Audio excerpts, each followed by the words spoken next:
Raising your prices is one of the fastest and most effective ways to grow your business, but most entrepreneurs avoid it. Why? I don't actually know. It might be fear of rejection, fear of losing clients, fear of hearing you're not worth that. I honestly have no clue. So instead of charging what their service or product is actually worth, they underprice themselves to avoid discomfort. But here's the truth. Staying cheap does not protect your business, it only limits it. Underpricing attracts low-quality clients, erodes your margins, and keeps you stuck doing more work for less money. And eventually, you'll burn out, not because your offer isn't good, but because you built a business on the wrong economics. If you want to grow your business, you have to raise your prices, but you have to do it strategically. So you keep the right clients, filter out the wrong ones, and increase your profit without increasing your stress. Let's break it down step by step. Number one, you got to increase your value before you increase your price. You can't raise your price if you can't justify the charge. The most important part about charging more is changing how your offer is perceived. And that starts by shifting from selling your service to selling your outcome. Clients really don't care about how long you work or how many deliverables you produced for them. They care about what pain disappears and what results they obtain. If your offer still sounds like, I'll design you a website or I'll make you a cool video, you're competing on price by default. But if your offer sounds more like, I help service businesses add $50K a month in revenue by running direct response ads, now the conversion and the perception of the offer shifts. You've anchored your price in a tangible outcome, and people will pay more for results that they need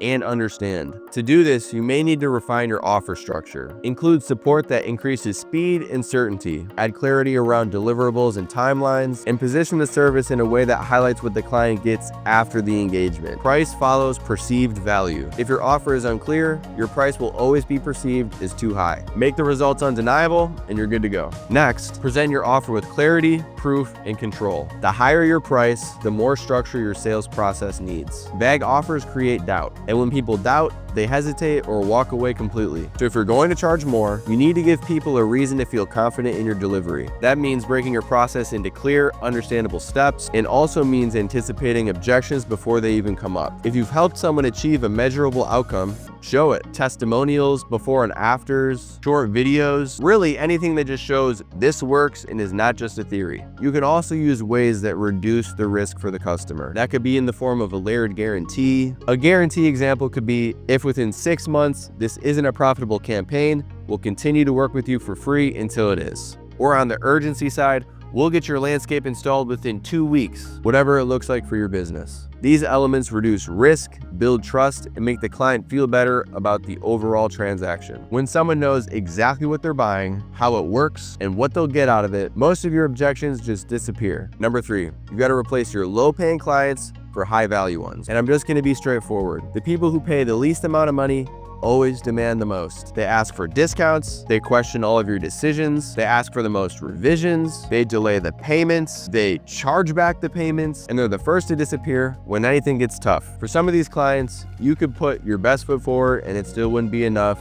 And that's just the way it goes. You don't build a high profit business by keeping everyone happy. You build it by keeping the right people and letting go of the rest. So for example, instead of serving 5 bottom tier clients for $500, raise your prices and serve 1 for $2,500. You're making the same amount of money with way less headache. And chances are you'll probably have a lot less complaints and a lot better results. The bottom line is raising your prices acts like a filter. The wrong people will walk away and the right people will lean in. Serious high value clients just want results, not a discount. And they're willing to pay for a provider that delivers those results with confidence, structure, and reliability. So when you raise your prices, you don't need to apologize. Set the new rate, deliver it with certainty, and move forward with people who understand the value. So all in all, raising your prices isn't just about making more money. It's about building a healthier, more sustainable business that gives you more leverage. It's about working with people who actually respect your time, actually trust your process, and pay for what you're truly worth. So here's what you gotta do. Number 1, start by increasing the value of your offer, make it outcome driven and not feature based. Number 2, tighten up your presentation. Use structure, proof, and guarantees or whatever else it takes to remove prospect doubt. And finally, let go of your low-paying clients and replace them with fewer, better ones. It's very simple. You don't scale by staying cheap. You scale by being so good and so clear that your price just makes perfect sense. Charge more, serve better, and get that money.